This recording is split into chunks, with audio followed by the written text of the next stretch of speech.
Hola, ¿cómo están? Continuando con la lectura de estos artículos que se publicaron en la revista Thesaurus allá por 1990, mucho tiempo, ¿no? Quiero compartirles la lectura de un texto que titulé Arquitectura e Ideología en la Argentina del siglo XIX. Ante la historia argentina, tanto de su arquitectura como de sus acontecimientos políticos y económicos, se yergue la cuestión ideológica como un escudo protector, o bien como un ariete apropiado para la defenestración de todo aquello que atente contra la postura vigente y universalmente aceptada.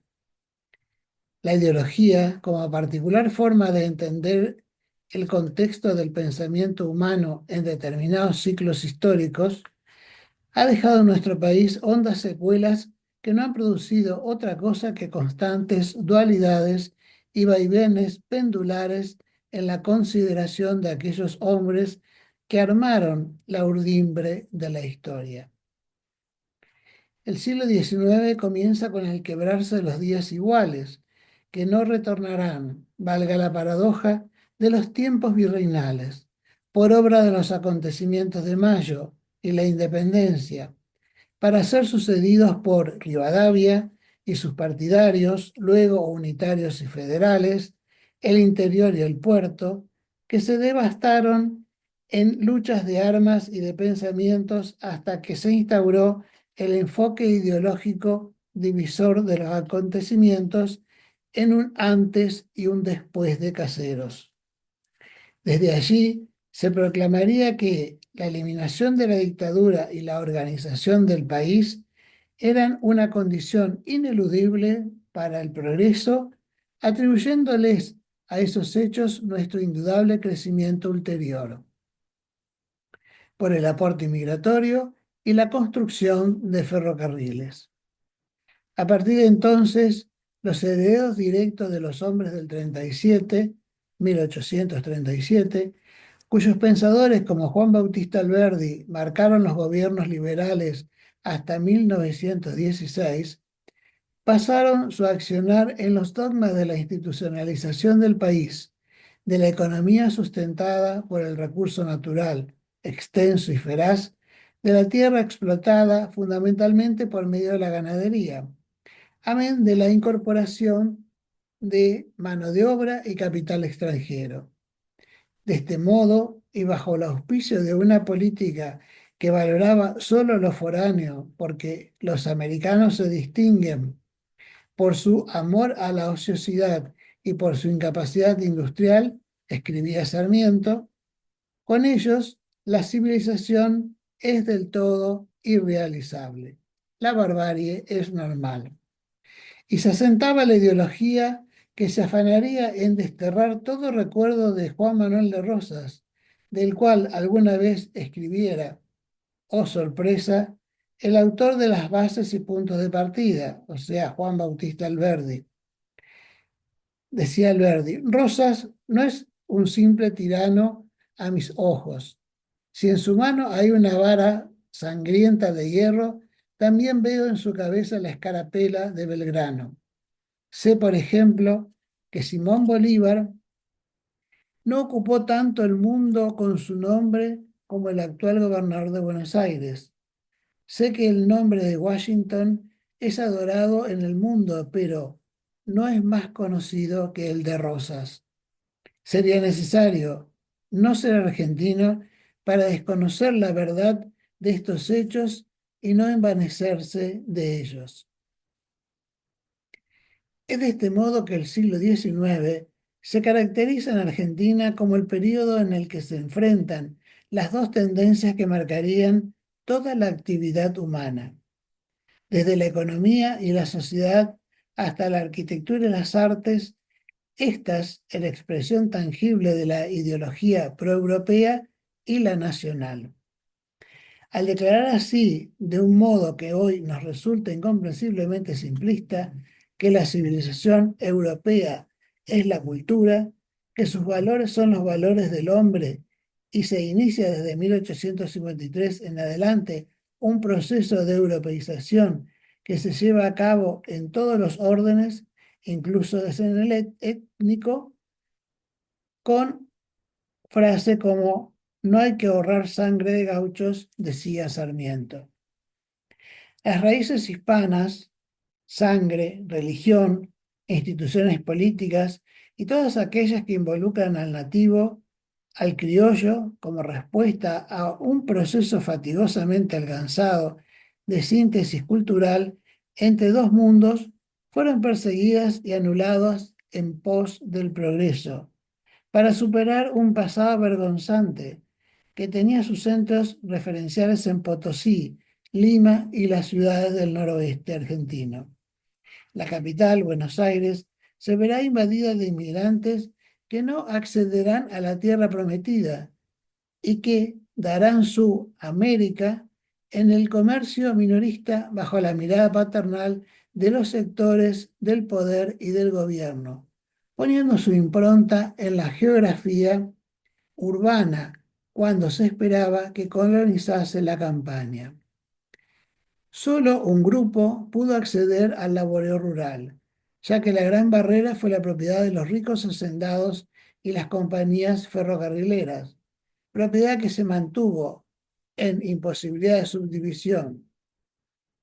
Nuevo contraste y fuente de rivalidad entre gringos y gauchos, contraste tan traído y llevado en supuesta superioridad del gringo sobre el nativo como trabajador, cuando en realidad se trata de la aptitud técnica correspondiente a los distintos estadios sociales a que nativos e inmigrantes pertenecen en un momento de transición. La arquitectura fue fiel reflejo de esta forma de concebir y comprender los diversos factores del obrar humano en su pretendida búsqueda de la identidad como nación, en un grado de evolución diversa a la resultante histórica, desde la consolidación de la colonización española. La arquitectura virreinal ya había cedido para mayo de 1810 ante las formas neoclásicas difundidas por los Borbones en sus cortes desde el siglo XVII y trasladadas a las costas del Plata por los ingenieros militares.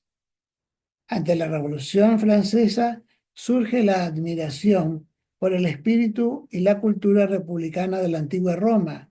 y la arquitectura oficial levanta su repertorio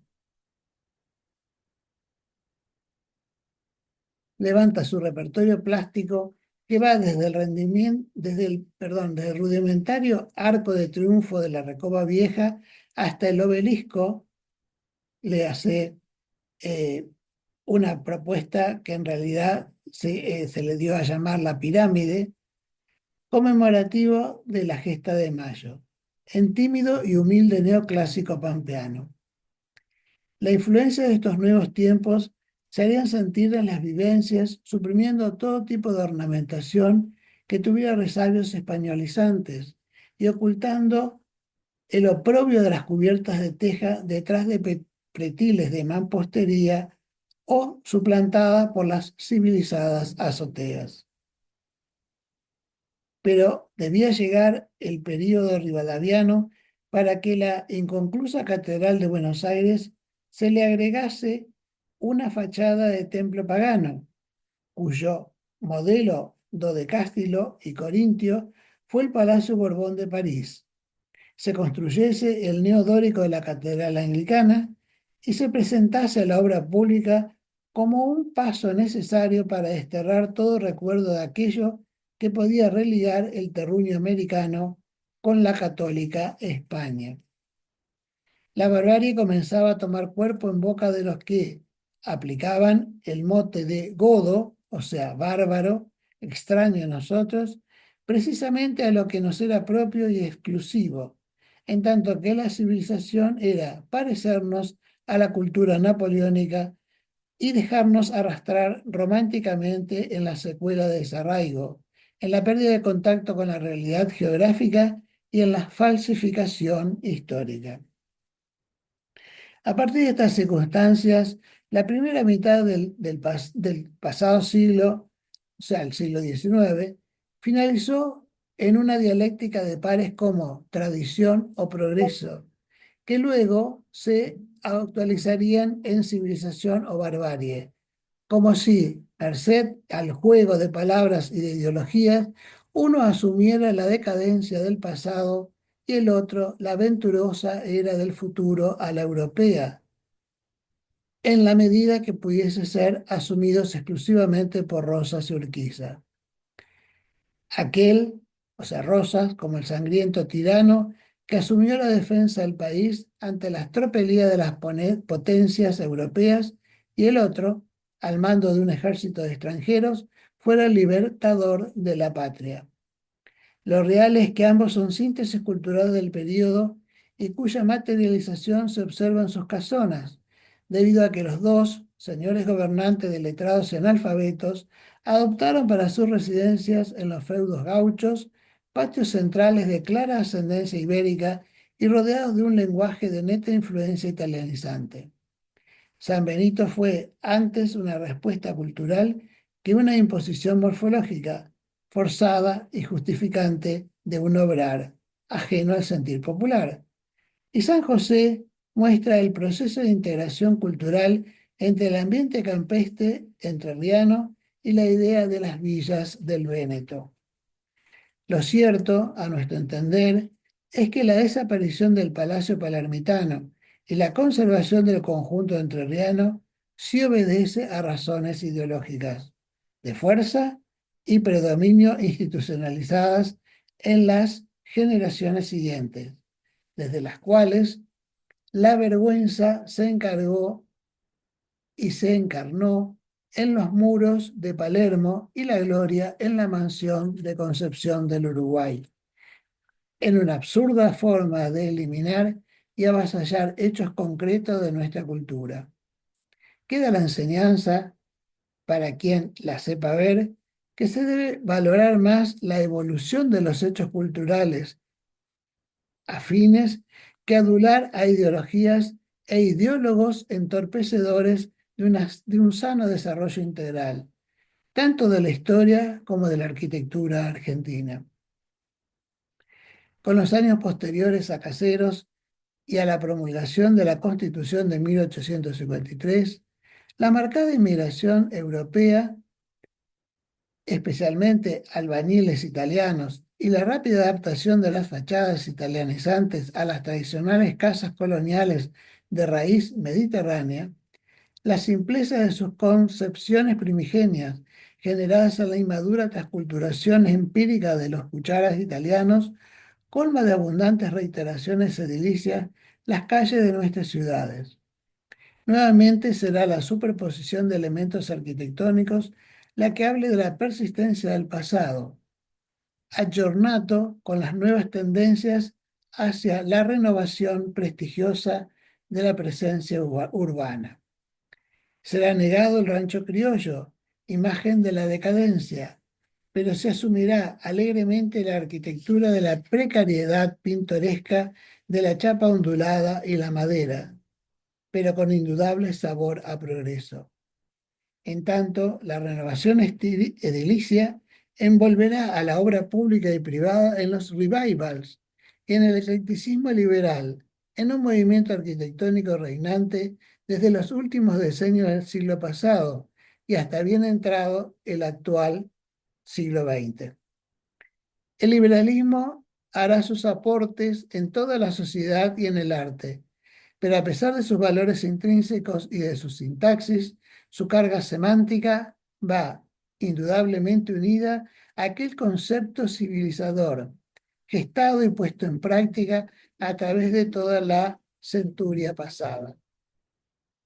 La demolición sistemática, la sustitución edilicia y la grandilocuencia en la imagen construida del Estado y de algunos particulares responden a que el proyecto cultural subyacente se basó en la importación de los aspectos más superficiales de la cultura francesa y de la italiana, pero no aplicó la apropiación innovadora de lo ajeno para incorporar en un proyecto propio, sino en una actitud consumista, pasiva, especular, evocadora de un medio cultural foráneo. La ideología de la arquitectura liberal han sentado en la historia y en el paisaje natural y urbano sus notas más sobresalientes, pero con sus errores, con sus fracasos y mundos y sueños irrealizables, esa ideología produjo, sin pretenderlo, una nueva asimilación histórica y geográfica, la del aluvión inmigratorio. Este fenómeno permite comprender que el proceso iniciado a partir de la toma de conciencia del común pasado en el cual indígenas, españoles y gringos se sumaron a pesar de todas las trabas y obstáculos, pero sin olvidar que aún hoy el dilema sarmientino subsiste bajo otros nombres y otras ideologías. Debo hacer un breve resumen final de la bibliografía, nombrando a los autores que tuvieron base para este texto. Ezequiel Ortega, Ernesto Palacio, Juan Bautista Alberdi, Máximo Chaparro, Arturo Jaureche, Alberto de Paula, Ramón Gutiérrez, Alberto de Paula, Ramón Gutiérrez, Graciela Viñuales y Rafael Iglesias. Todos ellos con sus textos dieron alma a esta forma de poder manifestar a mis alumnos y hoy a quienes están escuchando esta lectura, lo que he desarrollado en mis clases sobre el tema de ideología en el siglo XIX. Una ideología que aquí está tratada en términos más teóricos, pero que yo la exponía en función de los análisis arquitectónicos de las obras decimonónicas y también luego la del siglo XX. Hasta aquí esta lectura de la primera impresión digamos, de nuestro accionar en la cátedra, que después de pasadas varias décadas, sigue manifestando, sigue presenciando, sigue mostrando que Argentina es un país a construir, reconstruir y reconciliar desde las mismas raíces hasta el presente. Muchas gracias por la compañía y los dejo hasta la próxima.